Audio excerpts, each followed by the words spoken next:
इस दौर का ऑलमोस्ट हर दूसरा बच्चा इसमें शिकार है। लाखों में तादाद है, बेशुमार बच्चे, खुसूसन बच्चे, बड़े भी हैं बच्चे भी, एक बहुत बड़ी तादाद है जो इसका शिकार है। और ख़वातीन इसी अहमियत की पेश नज़र आज का ये मौजू है। तो बड़े अच्छे तरीके से दोस्तों ने इस पर गुफ्तगू की। मैं कुछ बुनियादी चीज़ें इस पर करूँगा। तो खून है क्या, ये बनता कैसे? हमारी खुशकिस्मती कि अरफान साहब बैठे हुए अवामी लैबॉरेटरीज़ के, ये तायद करेंगे कि अभी तक साइंस ने बड़ी तरक्की की है, हर किस्म की मेडिसिन बना ली है, हर किस्म के हार्मोन्स बना लिए हैं, लेकिन एक ऐसी चीज है जिस पे वो हाथ खड़े किए हुए आजिज़ है, और वो है खून। दुनिया में किसी जगह भी, पूरी वर्ल्ड में कोई एक मैन्युफैक्चरिंग फैक्ट्री ऐसी नहीं जो ये दावा करती हो कि हम खून बनाते हैं। ये एक ही फैक्ट्री है, वो अल्लाह ताला की है, वो इंसान का जिस्म है जहां ये बनता है। अच्छा, इंसान की अकल फिर आजाद आ जाती है, फिर आगे सोचता है। इतनी साइंस ने तरक्की की, इतनी तरक्की की, वो सेल तक, खुलिये तक गया, खुलिये के अंदर के डीएनए तक चला गया। इतनी बारीक बीनी से इंसानी निज़ाम को स्टडी करने के बावजूद अब तक फिर आजाद है कि कौन सा हिस्सा है बॉडी का जो खून पैदा करता है। इस सारे मामले को जरा समझने के लिए उन्होंने फितरत को समझे। जरा खून है क्या?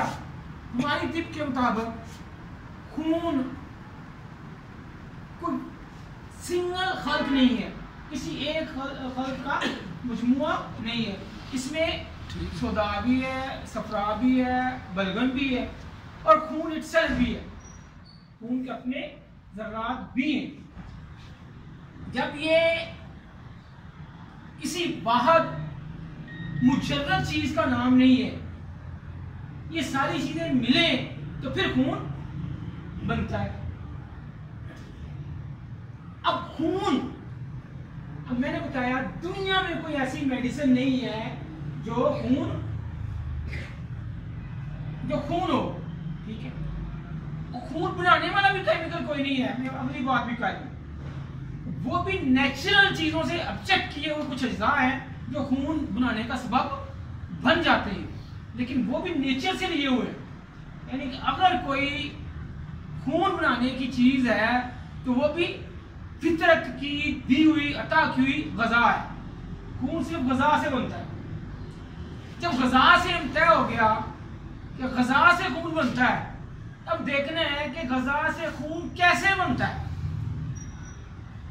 क्या वो फितरी असूल, वो फितरी कायदे, वो फितरी कवानीन हम फॉलो कर रहे हैं या नहीं कर रहे, जिसकी वजह से आज हर दूसरा बंदा या दूसरा बच्चा और दूसरी खातून खून की कमी का शिकार है। गजा का हजम सबसे बड़ी बात मुंह से शुरू हो जाता है। हत्ता कि अल्लाह ताला का कितना खूबसूरत निजाम है, अगर जेन्युइन भूख पे खाना खाया जाए। अभी खाना टेबल पे होता है तो मुंह के एंजाइम बनना शुरू हो जाते हैं, जिन्होंने हजम में पार्टिसिपेट करना होता है, हिस्सा लेना होता है। फितरत हम पे कितनी फियाज है, कितनी हम पे मेहरबान है। अभी हमने वो खाया नहीं, उसने अपना काम करना शुरू कर दिया, तैयारी पहले कर दी। मुंह से लेके मुंह से खुराक मैदे में गई, मैदे में पेप्सिन आई, हाइड्रोक्लोरिक एसिड आया, कार्बोहाइड्रेट्स और प्रोटीन यहाँ हजम हो गई, और उसका क्या मुंह में से जो अज्जा थे सिक्रीशन होके रुके मासा खून में चले गए। और जो चिकनाई थी और उसका कैमूस जो था, गजा का कैमूस और चिकनाई छोटी आंत में आ गई। मैदे में इसने लेना तकरीबन गजा पे डिपेंड करता है, गजा पे डिपेंड करता है कि गजा कैसी है, शकील है या ज़ूद हज़म है। उससे इस हवाले से 2 से 3 घंटे उसको लग जाएंगे मैदे में। आंतों में गया, छोटी आंत में, तो वहां भी उसको 3 से 4 घंटे तकरीबन लग जाएंगे। वहां पे आके अल्लाह ताला का इतना खूबसूरत निज़ाम, बाइल एसिड आई जिगर से और पेंक्रियास से पेंक्रियाटिक जूस आया और चिकनाई आपकी जितनी थी वो हजम हो गई और फालतू फिर बड़ी आंत में आके 6-7-5-6 घंटे वहां स्टे करती है खुराक, वहां से आके खाती। फिर जिगर में जाके जो आपका कैलूस आंतों में आके वो कलूस की शक्ल, कैमूस कैलूस की शक्ल में वो बन गया, जिगर को गया, जिगर में जाके वो पुख्ता होगा, उस पे केमियाई अमल होंगे और उस वहां जाके सुर्खी का रंग भी आएगा। अब मेरे भाइयों, जो बात मैं आपको इस सारा खून बनने का राज बताना चाहता हूं वो ये है कि गजा के हजम का प्रोसेस जितना प्रॉपर होगा, जितना बेहतर होगा, उतना साले का कैलूस कैमूस बनेगा, उतनी अच्छी पुख्ता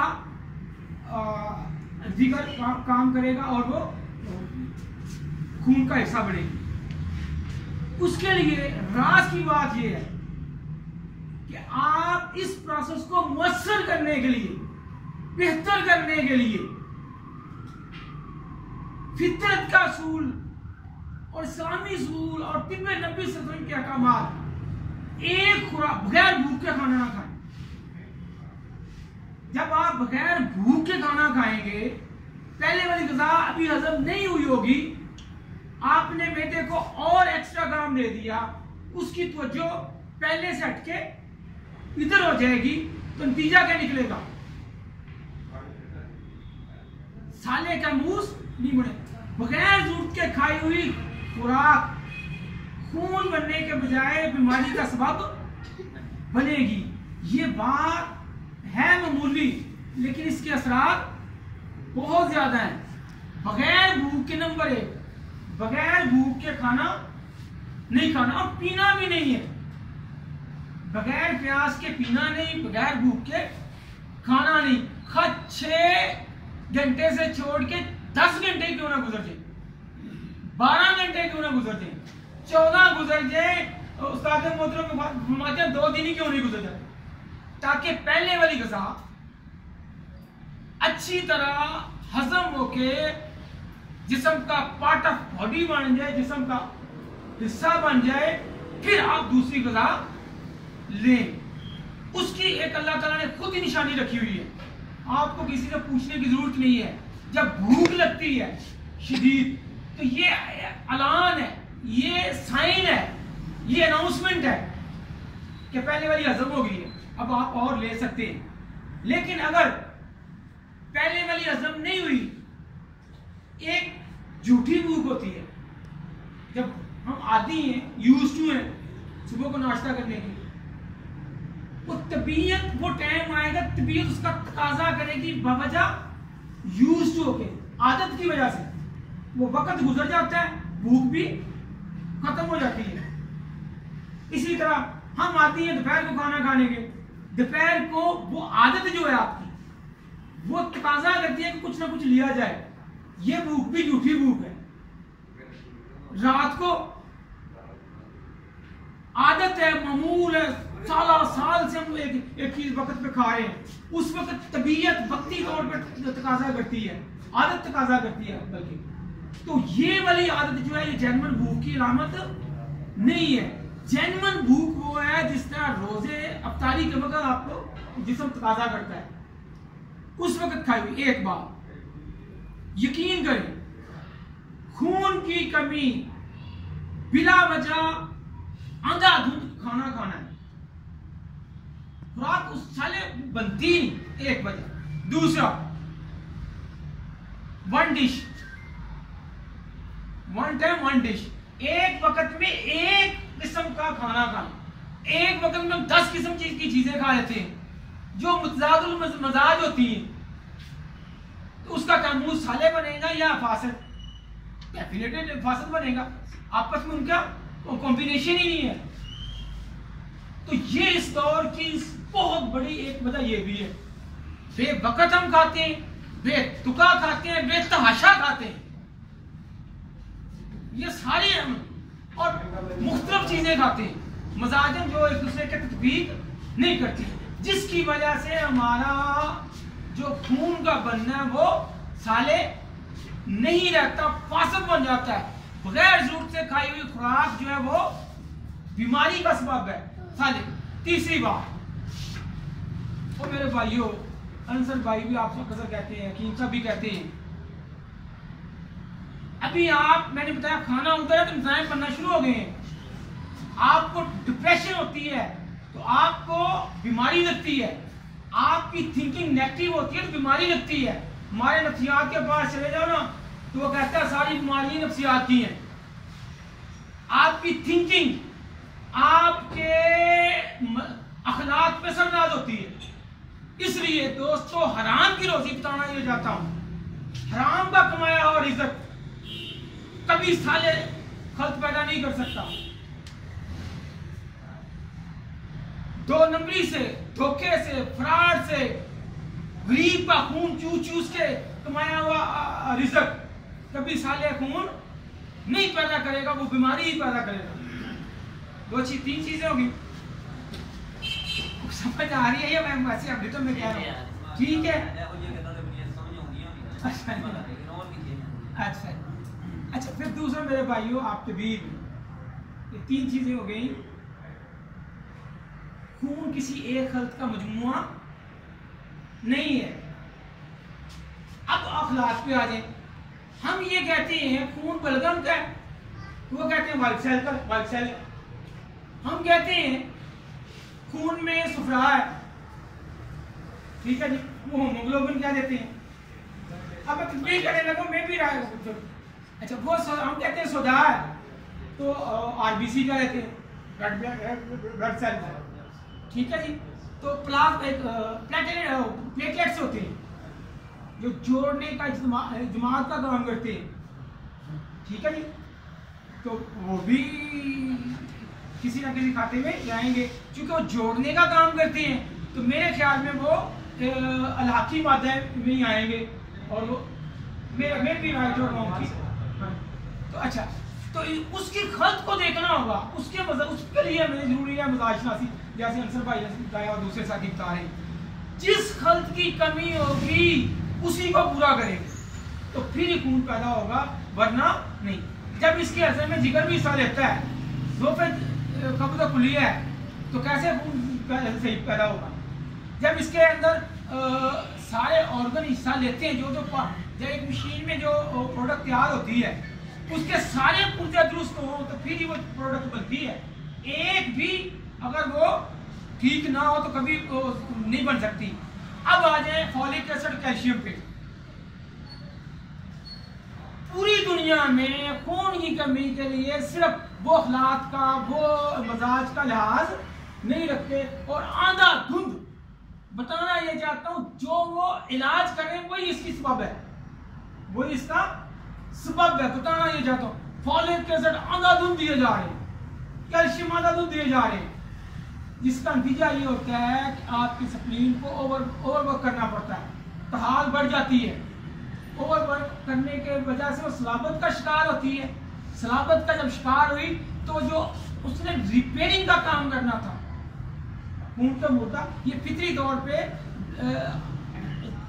खून के खुलिये जो हैं वो एक खास उनकी लाइफ है, उसके बाद वो मुर्दा होते हैं, तिली जाती है, उनको रिपेयर करती है। ये वर्कशॉप है, खून की वर्कशॉप जो है वो तिली है हमारी। जब उसको फॉलिक एसिड खिला के आप उसको उसकी ताकत, उसकी सलाहियत, उसकी नेचर, उसकी फितरत से ज्यादा काम लेते हैं तो वो का शिकार हो जाती है।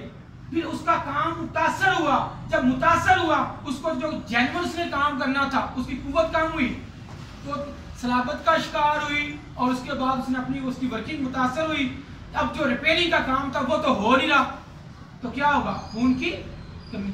आज जो हर दूसरा बच्चा खून की कमी का शिकार है वो एलोपैथी ही की वजह से, वो फॉलिक एसिड की गोलियां खाने ही की वजह से है। अंधाधुंध 9 माह जब पहले दिन जाती है बच्ची कोई भी और उसको फॉलिक एसिड लाते हैं, जब डिलीवरी का वक्त आता है फिर कहते हैं खून की कमी।